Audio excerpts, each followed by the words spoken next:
पटना के मसौढ़ी से दिल दहलाने वाली खबर सामने आई है। यहां पर मेट्रो की परीक्षा में देर से पहुंचने के कारण प्रवेश न मिलने से आहत कोमल कुमारी छात्रा ने चलती ट्रेन से कूदकर आत्महत्या कर ली। परीक्षा 9:30 बजे से थी, लेकिन सेंटर पर रिपोर्टिंग टाइम 9 बजे का था। कोमल सुबह 9:10 पर पहुंची थी, लेकिन उसे प्रवेश नहीं मिला। इस मामले में पूर्व मुख्यमंत्री राबड़ी देवी ने सरकार को दोषी बताया और कहा कि जिसने छात्रा को प्रवेश नहीं करने दिया उस पर कार्रवाई होनी चाहिए।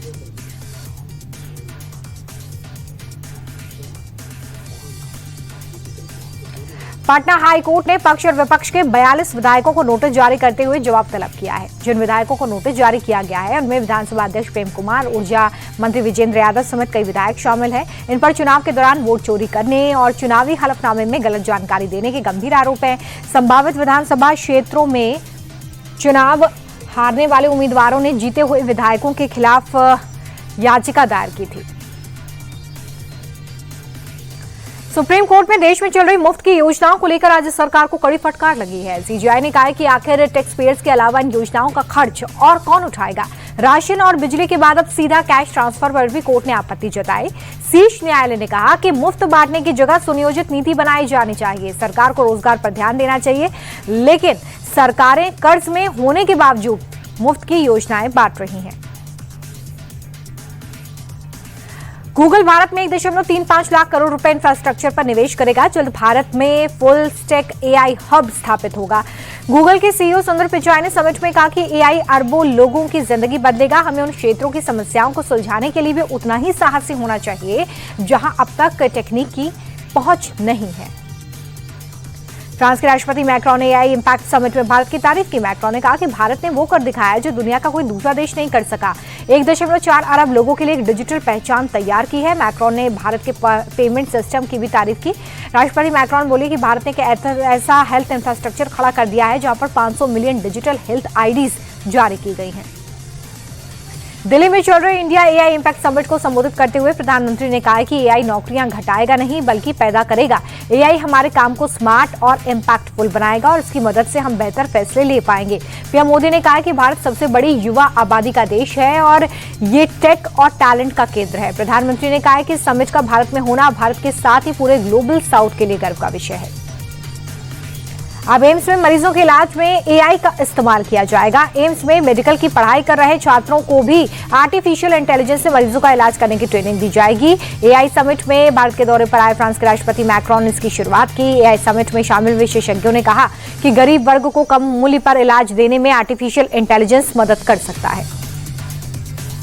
टाटा ग्रुप देश का पहला नेक्स्ट जनरेशन डेटा सेंटर बनेगा। टाटा ग्रुप ने ओपन एआई के साथ ही साझेदारी की है। एआई इंपैक्ट समिट में टाटा ग्रुप के चेयरमैन एन चंद्रशेखरन ने भारत का पहला बड़े पैमाने पर ऑटोमाइज्ड डेटा सेंटर स्थापित करने के लिए कहा है। उन्होंने कहा कि एआई देश की ताकत बन रहा है। पीएम मोदी के विजन में भारत ने एआई को एक स्ट्रेटेजिक नेशनल कैपेबिलिटी के तौर पर देखा है। 22 फरवरी से यूपी के मुख्यमंत्री योगी आदित्यनाथ विदेश दौरे पर हैं। 23 और 24 फरवरी को सिंगापुर और 25 और 26 फरवरी को जापान में रहेंगे। योगी का ये दौरा यूपी को $1 ट्रिलियन की इकोनॉमी बनाने के मिशन का हिस्सा है। कोशिश ज्यादा से ज्यादा विदेशी निवेशकों को यूपी में निवेश करने के लिए किया गया है। दिलचस्प बात यह भी है कि विदेश दौरे के लिए सीएम योगी के पहनावे में कोई बदलाव नहीं होगा। भगवा कुर्ता धोती और जूता सिंगापुर और जापान में सीएम योगी की पहचान रहेंगे।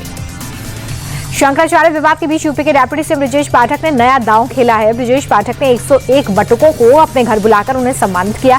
डेप्यूटी सीएम ने उन्हें तिलक लगाया, उन पर फूलों की बारिश की और सभी के चरण छुए। इससे पहले कल ब्रजेश पाठक ने बटुकों की चोटी खींचने को महापाप बताते हुए दोषी पुलिस वालों पर कार्रवाई की बात कही थी। ब्रजेश पाठक के इस दाव को ब्राह्मणों की नाराजगी दूर करने की कोशिश के तौर पर देखा जा रहा है। डेप्यूटी सीएम ब्रजेश पाठक ने बटुकों को सम्मानित किया, जिस पर सियासत हो रही है। सपा प्रमुख अखिलेश यादव ने ब्रजेश पाठक को सोशल मीडिया पोस्ट के जरिए टारगेट किया और लिखा कि लगता है कि वो जानलेवा हैं, ये जानते हैं। वहीं शिवपाल यादव ने कहा कि ब्रजेश उसी की सरकार में डेप्यूटी सीएम है जिसने शंकराचार्य का अपमान किया था। दूसरी तरफ बटुकों के सम्मान को कांग्रेस विधायक आराधना मिश्रा ने डैमेज कंट्रोल बताया। स्वामी अभिमुक्तेश्वरानंद ने एक बार फिर से सीएम योगी पर निशाना साधा। मुख्यमंत्री को कालनेमी बताते हुए असली हिंदू होने पर सवाल किया। शंकराचार्य ने कहा कि उन्हें सत्ता में रहने का नैतिक हक नहीं है। डेप्यूटी सीएम ब्रजेश पाठक के बयान का समर्थन करते हुए अभिमुक्तेश्वरानंद ने कहा कि वो एक व्यक्ति का पाप धो रहे हैं, लेकिन उनके पास कार्रवाई करने की शक्ति नहीं है। डायरेक्टर रोहित शेट्टी के घर फायरिंग मामले में मुंबई क्राइम ब्रांच की टीम ने एक्शन लिया है। आगरा से 5 आरोपियों को दबोचा गया है। आरोपी इंस्टा पर रील देखकर लॉरेंस गैंग से जुड़े और फिर कम समय में पैसा, रुतबा और पहचान के चक्कर में गैंग के लिए शूटर बन गए। आरोपियों की निशानदेही पर हथियार बरामद किए गए हैं। रोहित शेट्टी के घर पर फायरिंग की गई थी। पुलिस के मुताबिक सभी आरोपी आगरा के ही हैं और पहले से किसी बड़े आपराधिक रिकॉर्ड में शामिल नहीं थे। लॉरेंस बिश्नोई गैंग में ड्रग सिंडिकेट के आरोपों से जुड़ी लेडी डॉन खुशनुमा अंसारी उर्फ नेहा को पुलिस ने अरेस्ट कर लिया है। नेहा लॉरेंस गैंग के गनमैन बॉबी कबूतर की गर्लफ्रेंड है। बॉबी कबूतर लॉरेंस गैंग को हथियार की खेप मुहैया करवाता है। बॉबी की गर्लफ्रेंड मैडम जहर नॉर्थ ईस्ट दिल्ली में एक ब्यूटी पार्लर चलाती है और उसकी आड़ में बॉबी कबूतर उसके गैंग के गलत कामों का हिस्सा भी थी। विशाखापट्टनम में 3 बड़े इंटरनेशनल समुद्री इवेंट्स के लिए फुल ड्रेस रिहर्सल हुआ। फ्लीट रिव्यू एक्सरसाइज मिलान 2026 इंडियन ओशन नेवल सिंपोजियम नाम के एक्सरसाइज के लिए फुल ड्रेस रिहर्सल हुई है। ये आयोजन 25 फरवरी तक चलेगा। भारत में बड़ा समुद्री इवेंट पहली बार होने जा रहा है।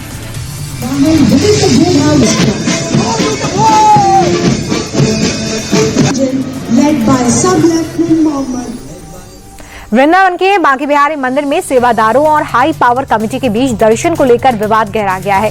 कमेटी जहां भगवान बांके बिहारी के दर्शन का समय बढ़ाने और उनको जगमोहन में विराजमान करना चाहती है, तो वहीं गोस्वामियों का कहना है कि ये परंपरा और मर्यादा के खिलाफ है। वहीं बुधवार को जब दोपहर के समय गोस्वामी समाज जगमोहन पर पहुंचा तो उन्होंने गर्भगृह के गेट पर बंद जंजीर को लेकर आपत्ति जताई और कहा कि आज तक मंदिर के गेट पर जंजीर नहीं बांधी गई थी।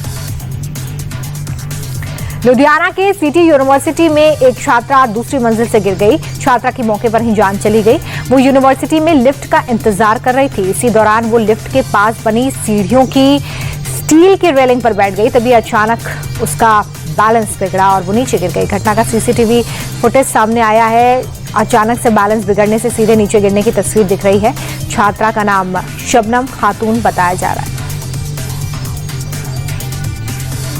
हरियाणा के पानीपत में सीआरपीएफ की वर्दी पहनकर शराब तस्करी कर रहे गिरोह का भंडाफोड़ हुआ है। आरोपियों ने नीले रंग के कंटेनर पर आगे पुलिस लिखवाया हुआ था। पुलिस ने 2 तस्करों को पकड़ा है। फर्जी आईडी बरामद हुई है। कंटेनर से शराब की करीब 500 बोतलें मिली हैं। पुलिस कह रही है कि आरोपी शराब की बोतलों से बैच नंबर मिटाकर सप्लाई करते थे, जिससे इसे ट्रेस करना मुश्किल होता था।